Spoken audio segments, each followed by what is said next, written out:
Saudara, Yayasan Terang Warta Rohani Kota Batu, Jawa Timur bekerja sama dengan penerbit Kalam Hidup Bandung, Jawa Barat menghadirkan sebuah program Jembatan Hati bagi Anda. Jembatan Hati adalah program siaran yang memaparkan kondisi dan sifat-sifat hati manusia.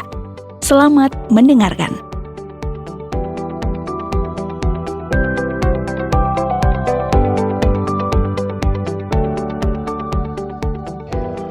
Pak, Bapak, Pak. Ada apa tuh, Bu? Kok sepertinya ada sesuatu yang penting banget? Aduh. Udah, tenang dulu. Tarik nafas. Nah, Pak. duduk. Sini. Biar nggak kayak orang habis lari-lari maraton gitu. Sini, bentar. Tenang dulu. Pak. Udah tenang. Anu. Ada apa sih, Bu? Oh, anu ae. Emang Bapak nggak dapat undangan? Undangan? Iya. Undangan apa tuh, Bu? Itu loh, pelantikan anggota dewan. Kok Pak Suryo dapat ya, Pak ya? Ibu ini udah pikun ya. Kenapa emang? Pak Suryo itu kan tokoh agama. Terus? Ya pastilah, Bu, diundang sebagai tokoh agama untuk menyaksikan pengambilan sumpah anggota dewan. Gitu loh, Bu. Loh kok bisa gitu sih, Pak? Kan Bapak juga aktivis. Kenapa nggak diundang? Ya beda. Kita Bedanya ini beda apa? server, Bu. Kalau Bapak aktivis pertanian, sedangkan Pak Suryo itu tokoh agama. Ya beda lah. Beda server lah, Bu. Kalau ada kegiatan pertanian, nah itu baru Bapak yang hadir sebagai orang yang paham dengan pertanian. Ya, sekalipun Bapak belajar juga tentang agama, tetapi kan Bapak ini bukan di bidangnya gitu loh, Bu. Oh, makanya Pak Suryo diundang karena memang sesuai dengan bidangnya gitu. Itu paham itu. Tapi loh Pak, maksudnya Ibu gini loh, kalau Bapak diundang, kan Ibu jadi bangga gitu.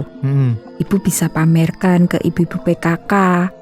Ini loh, suamiku diundang acara pelantikan anggota dewan. Wah, kan Ibu jadi kagum dan bangga gitu loh, Pak. Gak usah segitunya lah, Bu. Emang sekarang Ibu gak bangga apa dengan keberadaan Bapak ini, ayo? Ya gak gitu, ya jangan tersinggung lah, Pak. Habis Ibu membanding-bandingkan Bapak dengan orang lain. Kita ini harus selalu bangga, Bu, dengan apa yang kita miliki saat ini, gitu. Iya deh, iya. Maafin Ibu. Kan Ibu cuma pengen memamerkan suami yang mendapat undangan khusus loh, Pak. Ya, tapi ternyata kurang pas ya, Pak ya. Ya, sebenarnya ya nggak apa-apa juga sih, Bu. Cuman untuk apa ya kita menjadi orang lain? Kita ini kan sudah diberi posisi masing-masing. Bapak kan sekarang menekuni pertanian. Tapi ada yang memang mereka ini juga menekuni bidang keagamaan. Ya udah, Bu, masing-masing bertanggung jawab dengan panggilannya sendiri-sendiri. Gitu loh, Bu. Wah, bener banget ini, Pak. Ya memang sih ya, Pak ya. Sebagai manusia itu kadang-kadang kita selalu melihat orang lain dan lupa kalau kita ini juga punya tanggung jawab sama diri sendiri loh, Pak. Betul itu, Bu. Nah, pemikiran yang seperti itu benar banget itu, Bu. Sangat tepat. Karena kan sebagai manusia kita ini diberikan peran yang berbeda-beda juga. Dan kita harus ingat, apapun peran kita harus bisa pertanggungjawabkan kelak di hadapan Tuhan. Gitu loh, Bu. Si Bapak, salut deh Ibu. dong, Karena memiliki pemahaman yang luas dan mengingatkan Ibu juga kalau setiap tindakan yang kita lakukan ini harus kita pertanggungjawabkan kelak nanti. Betul itu, Bu. Gimana sekarang? Masih ngebet banget agar Bapak sama seperti dengan Pak Suryo apa gimana? Udah enggak, Pak. Kan setiap kita diberikan peran yang beda-beda. Tapi yang terpenting, setiap peran kita ini akan kita pertanggungjawabkan kelak di hadapan Tuhan. Kalau yang ini Bapak setuju banget, Bu. Tapi apa Ibu ini masih ingat apa peran Ibu saat ini? Ya ingat lah, selalu melayani suami. Mau kopi kan? Ibu ini tahu aja. Ya jelas lah, Bu. Ya udah, tunggu sebentar.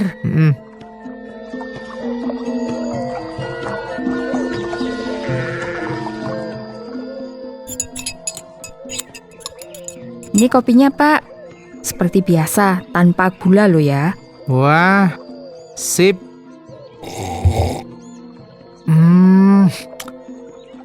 Mantap banget Bu ini kopinya Bu. Ya iyalah. Pak, tadi Bapak kan sempat bilang soal apa, Pak? Beda server. Maksudnya itu gimana sih, Pak? Itu loh Bu. Itu hanya istilah yang biasa digunakan di media sosial. Oh. Beda server itu kan kadang-kadang dimaknai sebagai beda keyakinan. Atau bisa juga beda cara pandang. Jadi beda server itu maksudnya kita berbeda dalam meyakini sesuatu atau memahami sesuatu. Gitu. Jadi masing-masing bisa jalan dengan keyakinannya sendiri. Gitu beda server, jadi kayak Bu. gitu. Tapi kalau urusan dengan Tuhan kan seharusnya sama, Pak. Kan kita semua yakin kalau Tuhan itu esa. Hanya saja cara kita memahaminya berbeda-beda. Gitu kan, Pak? Kalau kita bicara keyakinan ya Bu ya, ya memang tidak bisa kita pertentangkan itu Bu. Itu yang kita sebut sebagai pemahaman yang berbeda tentang sesuatu yang sebenarnya kita sendiri belum pernah melihatnya. Wah, ini menarik, Pak. Tadi Bapak bilang Ya. kita itu nggak pernah lihat Tuhan. Mm-mm. Ya, tapi gimana dengan orang yang bercerita bahwa ia pernah melihat Tuhan dalam mimpi? Ayo gimana ini, Pak? Kalau yang itu terserah masing-masing lah Bu. Kalau menurut Bapak, kan masing-masing punya pengalaman pribadi yang berbeda-beda, Iya sih. ya kan? Tapi satu hal yang hampir sama adalah bahwa kita suatu hari kelak kita akan menghadap kehadiratnya. Gitu loh Bu. Maksudnya semua kita ini pasti mati, gitu. Ya, kan memang sudah kodratnya seperti itu, Bu. Apapun yang kita yakini, ya toh akhirnya kita akan berpulang kepadanya. Ibarat air sungai gitu loh, Bu. Asalnya dari berbagai tempat, tetapi kan semuanya akan mengalir ke samudra, gitu. Bentar, Pak. Apakah contoh yang Bapak sampaikan itu dapat menggambarkan situasi yang sesungguhnya akan terjadi, Pak? Ya, memang sih tidak 100% ya, Bu, dapat menggambarkan. Tapi pada hakikatnya kan memang begitu, Bu. Memang sudah kodratnya terjadi seperti itu. Cuman memang kembali lagi ke hadapan Tuhan. Untuk apa? Dan itu yang mungkin perlu kita renungkan dan perlu kita pikirkan juga, Bu. Justru itu yang menjadi pertanyaan Ibu, Pak. Apa itu? Kita semua sadar, ya toh, kalau kita ini manusia yang berdosa. Betul. Sedangkan Tuhan itu maha suci. Lah kok bisa kita yang berdosa menghadap kepada Tuhan yang suci? Itu loh Pak pertanyaannya Ibu. Wah, ini menarik sih ini, Bu.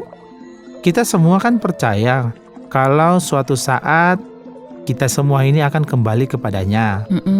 Bahkan kalau ada tetangga atau teman yang meninggal, maka kan doa kita adalah semoga mendapat tempat terbaik di sisinya.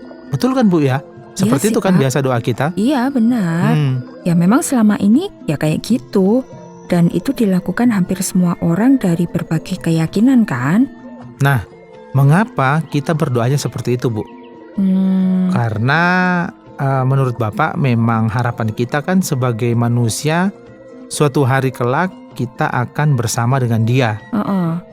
Tuhan yang menciptakan kehidupan kita. Makanya kenapa kita berdoa semoga orang yang sudah meninggal itu ditempatkan yang terbaik di sisinya. Karena keyakinan kita pengen bersama-sama dengan Tuhan gitu. Ya itu kan memang harapan yang bagus Pak.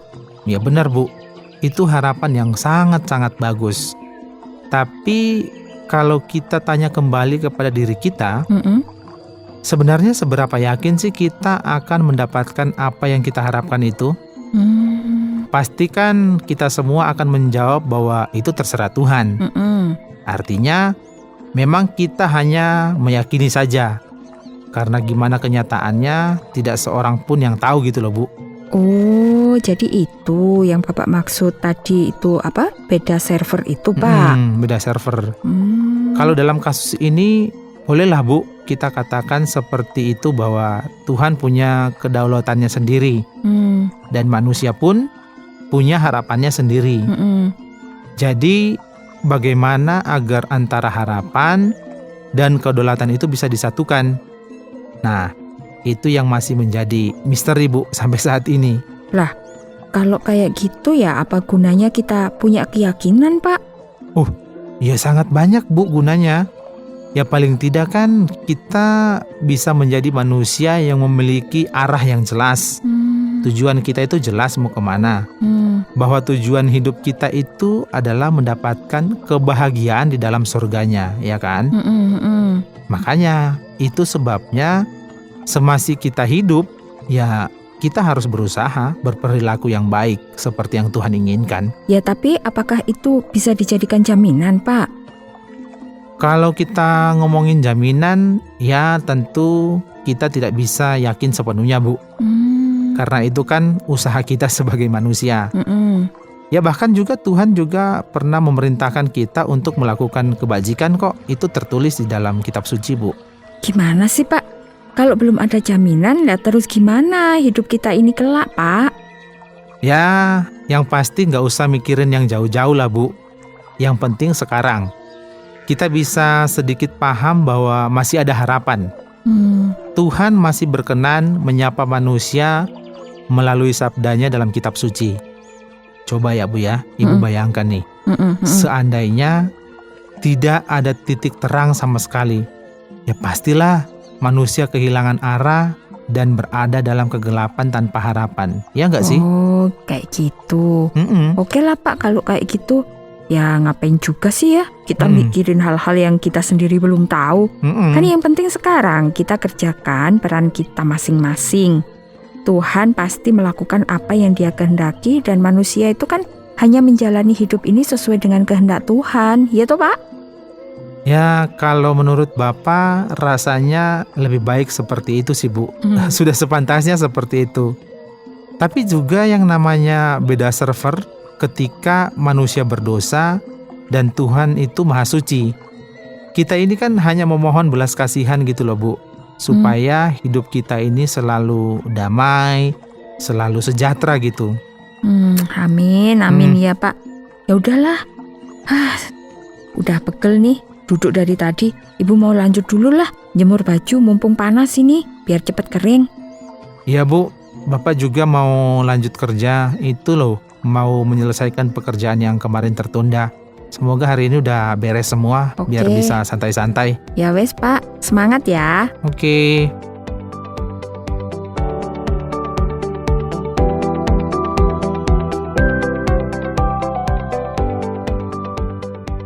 Saudara, terima kasih sudah mendengarkan program Jembatan Hati.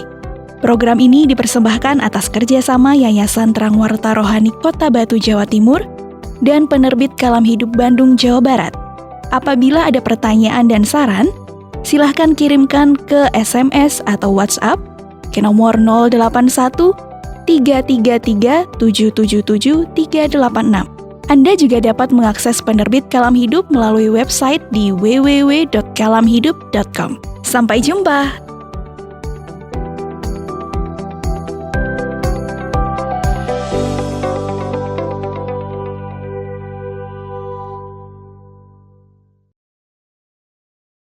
Terima kasih Anda sudah mengikuti program kami. Jika Anda diberkati, jangan lupa like, komen, dan share supaya Anda tidak ketinggalan setiap program terbaru kami. Jangan lupa juga untuk subscribe channelnya dan nyalakan loncengnya. Jika Anda ingin mendukung pelayanan kami, bisa melalui rekening kami berikut ini atau menghubungi kami di sini.